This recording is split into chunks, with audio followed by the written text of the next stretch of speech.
함께 사도신경으로 우리 신앙을 하나님께 고백하겠습니다.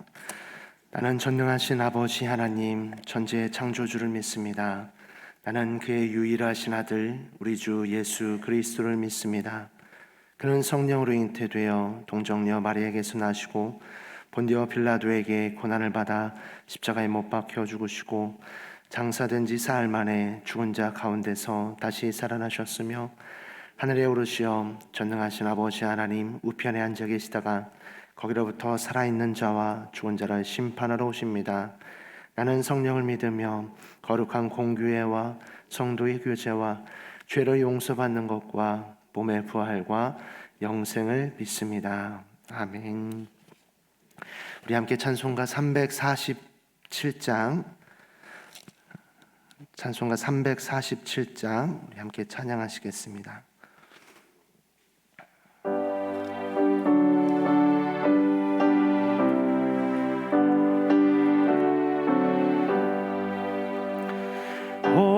허락하신 새 땅에 들어가려면 마음의 준비 다하여 힘써 일하세. 여수와 본바다 앞으로 가세. 우리 거할 조손인 주님 품일세. 시험과 환난 당해도 낙심 말고서 마음의 걱정 버리고 힘써 일하세. 여수와 본바다 앞으로 가세. 우리 거할 조손인 주님 품일세. 앞서가신 예수님 바라보면서 모두 마음을 합하여 힘써 일하세. 여수와 본바다 앞으로 가세. 우리 거할 조손인 주님 품일세. 일할 곳이 아직도 많이 있으니 담대하게 나가서 힘써 일하세. 여수와 본바다 앞으로 가세. 우리 거할 조손인 주님 품일세. 오늘 우리에게 주시는 하나님의 말씀은 에스더 8장 11절에서 17절까지의 말씀입니다. 에스더 8장 11절에서 17절까지의 말씀 다 함께 한 절씩 교독 후 마지막 절은 합독하겠습니다. 조서에는 왕이 여러 고을에 있는 유다인에게 허락하여 그들이 함께 모여 스스로 생명을 보호하여 각 지방의 백성 중 세력을 가지고 그들을 치료하는 자들과 그들의 처자를 죽이고 도륙하고 진멸하고 그 재산을 탈취하게 하되, 아하수에로 왕이 각 지방에서 아달월 곧 12월 13일 하루 동안에 하게 하였고, 이 조서 초본을 각 지방에 전하고 각 민족에게 반포하고 유다인들에게 준비하였다가 그 나라의 대적에게 원수를 갚게 한지라. 왕의 어명이 매우 급함에 역졸이 왕의 일에 쓰는 준말을 타고 빨리 나가고 그 조서가 도성 수산에도 반포되니라. 모르드기가 푸르고 흰 조복을 입고 큰 금관을 쓰고 자색 가는 배 겉옷을 입고 왕 앞에서 나오니 수산성이 즐거이 부르며 기뻐하고, 유다인에게는 영광과 즐거움과 기쁨과 존귀함이 있는지라. 다 함께 읽습니다. 왕의 어명이 이르는 각 지방 각 읍에서 유다인들이 즐기고 기뻐하여 잔치를 베풀고 그 날을 명절로 삼으니 본토 백성이 유다인을 두려워하여 유다인 되는 자가 많더라. 아멘. 아멘. 기도하겠습니다. 좋으신 아버지 하나님, 은혜를 감사합니다. 지난 간밤에도 저희들을 주님 품 안에서 편히 쉬게 해주시고 또 이 새벽에도 저희들을 주 앞에 불러주심을 감사합니다. 오늘도 저희들에게 새날 주시고 또 생명 주시고 건강 주셨는데 이 한 날도 주님과 더불어 동행하게 하시고 주를 기쁘시게 하는 한 날 되게 하여 주옵소서. 이 새벽에도 말씀과 기도 가운데 저희들을 만나 주시며 주의 성령으로 충만케 하여 주옵소서. 주님께 감사의 예물과 또 1000번째 예물을 드립니다. 하나님 아버지, 믿음으로 또 순종으로 감사로 드리는 예물을 주님께서 기뻐 받으시며 약속하신 하늘의 복과 땅의 복으로 충만하게 채워 주옵소서. 주의 은혜로 종의 가정들을 형통케 해주시며 그 자녀들을 축복하여 주시옵소서. 예수님의 이름으로 축복하며 기도하옵나이다. 아멘. 할렐루야. 이 새벽에도 주의 은혜와 축복이 함께 하시기를 축원합니다. 오늘 말씀에는 이제 유다 민족이 다 구원받고 이제 전황이 이제 완전히 바뀌는 그런 이제 내용의 이제 말씀이지요. 제가 이제 이 에스더서를 여러분들이 묵상하면서 믿는 사람들이 믿지 않는 사람들의 세계 속에서 어떻게 살아가야 될까? 이제 그런 이제 모델을 이 에스더가 이제 우리에게 보여준다는 말씀을 드렸습니다. 동시에 이제 이 에스더서를 이제 조금 더 큰 그림에서 보시면 이스라엘 민족이 이때 이제 그 포로에서 해방이 돼서 본국으로 귀환할 때입니다. 귀환할 때인데 이 에스더서는 1차 귀환과 2차 귀환 사이에서 일어난 그 사건이에요. 근데 만약에 이제 이 에스더서에서 모르드게가 계획한 대로 만약에 유대인들을 다 죽이는 이제 그런 일이 있게 되면은 그 1차 귀환과 2차 귀환 사이에서 하나님께서 이스라엘 민족을 회복하는 일이 처음부터 방해가 되는 거예요. 그러니까 하나님의 계획에 대한 엄청난 도전이고요. 이제 이런 것을 가리켜서 영적 전쟁이다 이렇게 얘기하는 겁니다.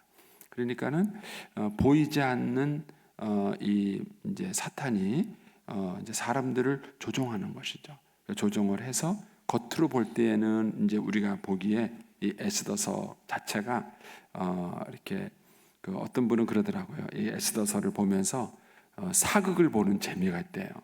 사극을 보는 그런 느낌이 든다 그래요. 그러니까는 요 에스더서 자체만 보더라도 하나의 사건으로 우리를 쭉 이끌어가지만 그 사건의 또 다른 이면에는 그런 영적 전쟁이 있는 거예요.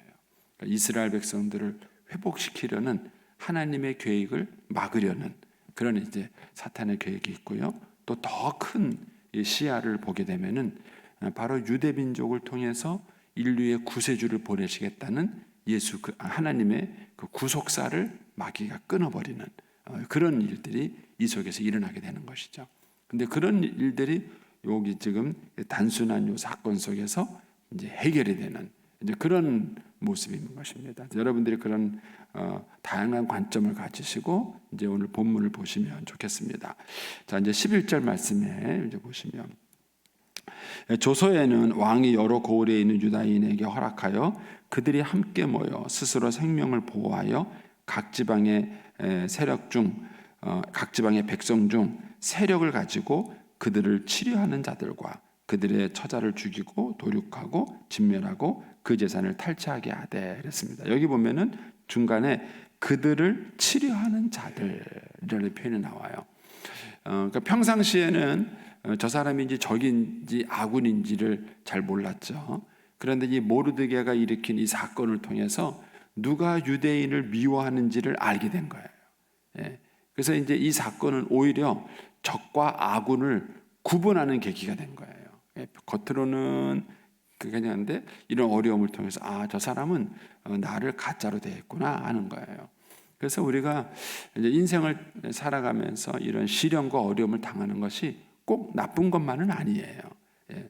어떤 의사 선생님한테 들었는데 한 번쯤은 1년에 한 번쯤은 감기 때문에 심하게 안 오는 것도 괜찮대요. 왜 그러냐면은 몸에 막 열이 나면서 웬만한 세균들이 죽는데요. 세균들이 죽어서 오히려 한 번씩 아프는 것도 더 좋다 이런 얘기도 해요.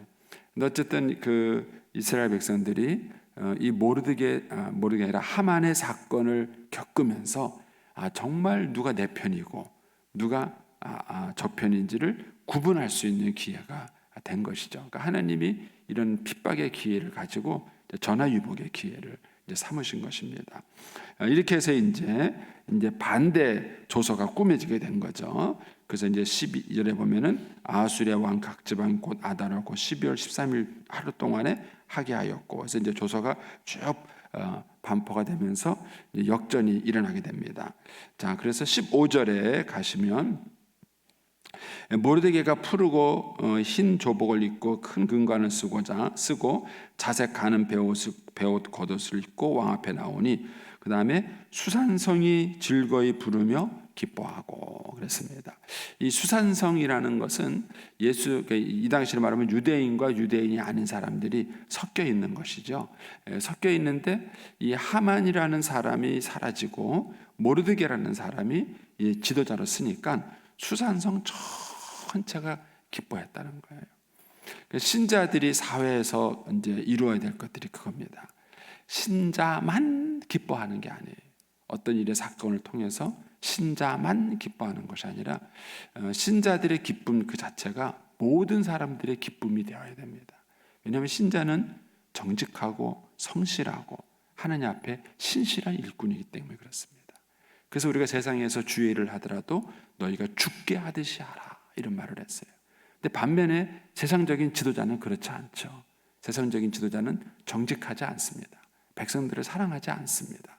그렇기 때문에 그런 사람들이 리더로 있게 되면은 팔로워들이 다 힘들게 돼 있어요. 어렵고 힘든 것이죠. 근데 크리스찬 지도자가 리더가 되게 되면은 여러 사람들이 유익함을 주게 되는 것입니다. 이런 면에서 신자들의 기도 응답이 단순히 나만을 위한 것이 아니라 여러 사람들의 유익을 위한 것이다. 이것을 볼 수 있습니다. 그러면서 이제 16절에 가면 유다인들에게는 영광과 즐거움과 기쁨과 존귀함이 있는지라. 당연히 그렇겠죠. 죽을 뻔에다가 살아났잖아요. 그래서 영광, 즐거움, 기쁨, 존귀함 이런 게 있었습니다. 그 다음에 이제 17절에 가면은 끝부분에 본토 백성이 유다인을 두려워하며 유다인 되는 자가 많더라. 그래서 유다인 되는 자가 많더라.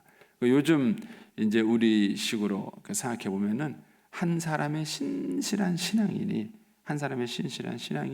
잘함으로써 많은 사람들을 전도하는 이제 그런 결과가 이제 오게 된 것이죠. 이게 이제 에스더서 이제 오늘 본문의 이제 얘기입니다. 이제 저는 이제 이 부분을 이제 보면서 이제 몇 가지 묵상을 했습니다. 첫 번째는 한 여자의 헌신, 에스더죠. 한 여자의 헌신, 그리고 한 가족 모르드게와 그 에스더로 구성된 그런 한 가족의 헌신을 통해서 많은 사람들을 구원하고 기쁘게 할 수 있다는 것입니다. 반면에 이제 반대 현상이 일어날 수도 있겠죠. 이런 면에서 신자들의 개인의 삶은 개인의 삶이 아닙니다. 저는 이제 목회를 하다 보니까는요, 처음에는 목회를 굉장히 제 개인적인 관점에서 봤어요. 내가 내 인생을 어떻게 살 것인가, 내가 또 목사서 어떻게 살 것인가, 내 개인적인 관점에서만 이제 목회를 보고 제 사역을 봤었어요. 그런데 이제 목회를 하면서 이렇게 보니까는요, 교인들이 저를 위해서 기도를 많이 해주는 걸 알았어요. 그리고 걱정도 많이 해주는 걸 알았어요. 제가 목소리만 안 좋아도 걱정하세요. 그렇죠. 그러면서 제가 이제 깨달은 게 있어요. 그게 뭐냐면은 목사는 공인이구나 하는 거예요. 내 몸은 내 게 아니구나 하는 걸 알았어요. 내 몸은 내 게 아니라 하나님 거요, 교회 거요, 성도들의 것이구나. 이런 생각을 제가 점점 더 많이 갖게 됐어요. 그러니까는 개인의 삶은 개인의 삶이 아니라 공적인 삶이에요. 근데 크리스찬들의 삶이 그렇습니다. 크리스찬의 삶이 세상 속에서 들어가 살 때 하늘나라의 입장에서 봤을 때에는 공인이에요. 하나님 나라의 공인이에요. 그리고 세상 속에서 사람들은 바로 신자 한두 명의 사람의 모습을 보고 하나님 나라 전체를 평가하는 거예요. 예, 이제 제가 예전에 있던 모 교회에서 이제 장로님 한 분이 계셨죠. 근데 그분이 이제 그 당시에는 집사님이셨어요. 그 당시에 금성통신이라는 LG 전신에 다녔었는데 그 당시만 하더라도 그 안에 신우회가 없는 거예요. 회사 안에 신우회가 없는 거예요. 그리고 신자들이 다니면서 어려움이 많은 거예요.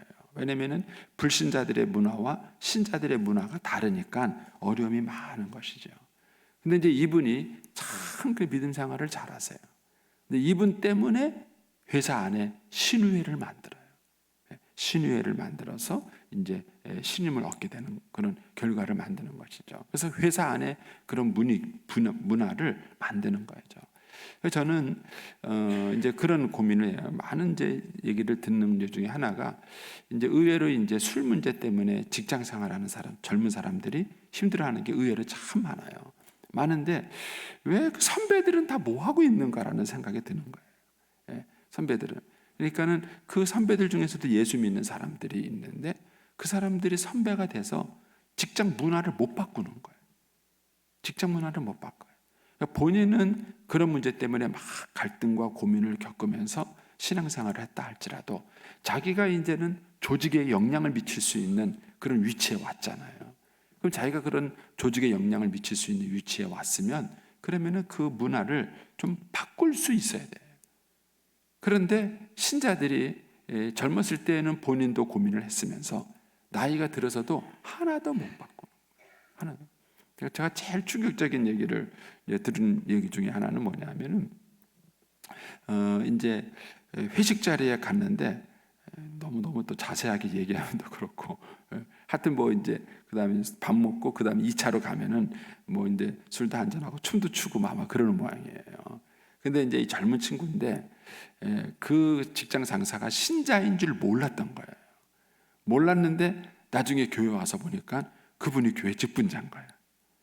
이게 너무 자기가 충격을 받은 거예요. 자기가 그 직장에서 하는 그 행태를 자기가 보고는 너무 충격을 자기가 받은 거예요. 근데 그런 고민을 상담을 하더라고요. 목사님 어떻게 하면 좋아요? 더 놀라운 사실은 그 사람이 대표기도 한다는 거예요. 그 젊은이가 앉아서 그 대표기도를 듣고 예배가 되겠어요? 대표기 동참이 되겠습니까? 저는 이런 면에서 이 에스더서를 여러분들이 한번 좀 신중하게 읽을 필요성이 있어요. 이 에스더 한 사람이 죽으면 죽으리라. 사실 목숨을 건 도전을 한 거예요. 그 여인은 목숨을 건 도전을 한 것입니다. 모르드게의 말대로 혼자 가만히 있으면은 구원받았을지도 몰라요. 혼자만 구원받았을지도 몰라요. 그런데 이 에스더가 이 유다인들을 구하기 위해서 기꺼이 이 전쟁에 나선 거죠. 나서서 자기가 죽을지 모른다는 그런 상황에 뛰어들어서 이 상황을 바꾼 거예요. 그래서 그 결과가 많은 유다인들이 기뻐하고 그 다음에 믿지 않는 사람들이 유다인들이 됐다라는 이런 결과를 갖고 온 것이죠. 그래서 이런 면에서 우리 신자들이 세상 속에 살아갈 때 본인이 공인이라는 생각을 하셔야 돼요. 나는 하나님 나라의 공인이다. 그리고 내가 이 세상 속에서 어떻게 살아가는 데에서 나는 좀 힘들고 어렵게 그렇게 신앙생활을 했다 할지라도 후배에게는 조금 더 좋은 환경을 만들어 줄 수 있는 거예요. 그래서 이런 직장 문화의 변화를 갖고 올 수 있어야 하는 거예요. 근데 그럼에도 불구하고 그런 직장 문화의 변화를 갖고 오지 못하는 게 오늘 우리 한국 사회의 현실이에요. 신자들이 얼마나 많아요. 예수 믿는 사람들이 얼마나 많습니까? 근데도 그분들이 세상에 나가서 회식 문화 하나 못 바꾸는 거예요. 회식 문화 하나 못 바꾸고 그래서 그 후배들이 또 그 속에서 고민하고 또 갈등하게 만들고 또 어렵게 만드는 것입니다. 이런 면에서 한번 신자들의 개인의 삶은 개인의 삶이 아니라 공적인 삶이다 하는 것이죠. 그리고 이제 저는 17절 말씀 다시 한번 보시면 이제 왕의 어명이 이르는 각 지방 각읍에서 유다인들을 즐기고 기뻐 잔치를 베풀고 그날을 명절로 삼으니 본토 백성이 유다인을 두려워하여 유다인 되는 자가 많더라 그랬습니다. 여러분 우리가 전도와 선교를 하는 게 뭐예요? 근데 많은 분들이 직접적 전도만 전도라고 생각하는 거예요. 예수 믿으세요 하고 막 모아 나가서 하는 것만 전도라고 생각. 그것도 당연히 전도가 맞지요. 그러나 그것만 전도가 아닌 것이죠. 여기 보면은 에스더가 나가서 뭐 유대교를 전파한 것도 아니고 그런 거 아니에요. 다만 이 에스더가 이 상황에서 목숨을 걸고 신자답게 살아간 그것이 많은 사람들을 구원하는 결과를 가지고 온 거예요. 많은 사람을 구원한 거예요. 제가 이제 그 결혼 주례를 할 때에 처음에는 이제 초짜여서 공부를 했어요. 제가 30대 중반에 목사 안수를 받으면서 결혼 주례를 시작했거든요. 그러니까 여러분 30대 중반의 목사가 어떻게 결혼 주례를 해요? 근데 그런 목사한테 결혼 주례를 부탁하는 사람도 있어요. 그러니까 황당하죠. 결혼식은 해야 되는데 어떻게 되는지 모르겠고 막 그러니까 이제 막 공부를 했어요. 공부를 해서 이제 막 이렇게 해서 했는데 그렇게 이제 결혼식을 정성껏 준비하면서 결혼식을 준비하다가 발견하게 된 사실이 있어요. 뭐냐면은 결혼식장에 불신자들이 많다. 불신자들이 많다. 그 사람들에게 기독교 예식이 다르다는 것만 보여줘도 그분들이 충격을 받아요.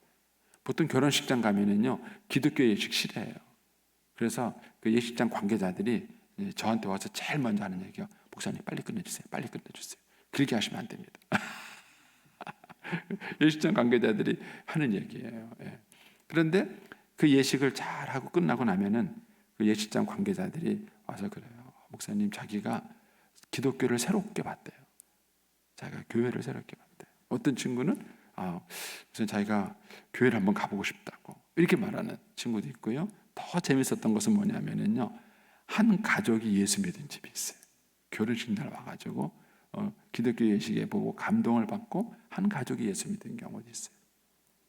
그러면 우리가 신자들이 이 사회에 나가서 이제 그분들에게 복음을 전하고 구원의 사명을 감당할 때 우리가 예수 믿으세요 하고 직접적 전도를 하는 것도 그 사람들에게 복음을 전하는 거지만 우리들이 살아가는 그런 삶의 모습과 결과 그 자체가 우리가 하나님의 복음을 전하는 굉장히 중요한 수단이 되는 거예요. 굉장히 중요해요. 이런 면에서 이 에스더와 모르드게의 역할이 얼마나 중요한 역할을 했는가 하는 것들을 여기서 봅니다. 저는 개인적으로 이제 이 말씀을 묵상하면서 이제 저 자신에게 이제 그런 적용을 한번 해봤어요. 나는 사람들에게 기쁨을 주는 리더인가, 아니면은 슬픔을 주는 리더인가? 사람들에게 혼란함을 주도하는 리더인가, 아니면 사람들에게 평강을 주는 리더인가? 이런 이제 질문을 제 자신에게 한번 해보았습니다. 그래서 여러분들도 이제 오늘 본문의 말씀을 묵상하면서 이제 여기 계신 분들은 대부분 어른이잖아요. 집에서도 어른이고 직장에서도 지도자급에 들어가지 않았습니까? 그러면 그런 위치에 있으신 여러분들이 어떻게 후배들을 위해서 좀 문화를 바꾸고 양식을 바꿀 수 있을 것인가 하는 것입니다. 이런 면에서 이제 신자들이 세상에 들어가서 그 사람으로 인해서 바뀌어야 돼요. 문화가 바뀌고 양식이 바뀌고. 그래서 우리 믿음의 후배들이 그 선배들의 혜택을 봐야 돼요. 우리 선배가 이렇게 해서 어떤 분이 이렇게 신앙생활을 잘해줘서 목숨을 걸고 신앙생활을 한 결과 오늘 우리에게 이런 혜택이 주어졌다. 이런 은혜의 간증이 우리 교회에 많아질 수 있게 되기를 축복합니다. 기도하겠습니다.